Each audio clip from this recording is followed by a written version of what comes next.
කවුද? අස්සර ගැව්වේ නෑ අක්කා කවුරු? නෑ අස්සර ගහන්න නැතුව උඩින් ප්‍රෝල් එක දෙන්නේ නෑ. නෑ අක්කා අපි ඔන්ලි ඇක්ටිවේෂන් කියලා එකක් තියෙනවා අපි ඒක කළා තමයි කීය එකක් දුන්නේ. ඔක්කොම කරේ. අක්කා දැන් මම මෙතනින් අයින් කරනවා නෑ මාව දැන් ඔයගොල්ලෝ අයින් කරන්න too late. මම දැන් යනවා අපරාධ විමර්ශන එකකට. එක්ක මගේ අක්ෂර හොරෙන් ගහලා. නෑ අක්කා එහෙම කරොත් එහෙම කරන්න බෑ අපිට. බෑ ඔයගොල්ලෝගේ මුළු ෆිනෑන්ස් කම්පැනි එකකට විරුද්ධව මම යනවා. මම මේක ලීස් එක ගෙවන්නෙත් නෑ. මට මේ කරපු වංචාවට. මම දාන්න නැති බලන්නකෝ. අක්කා මං කරේ ඕ අක්කා. ඉතින් මිනිහෝ දරගන්න එපා. මගේ අක්ෂර නැතුව. මගේ අක්ෂර නැතුව අහන්නයක් දෙනවද?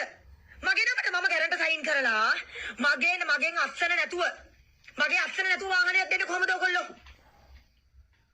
කොච්චර වැරදිද ඒක? මම දන්නෙත් නෑ. මාව ගැරන්ට දාලා ලක්ෂ 130 150ක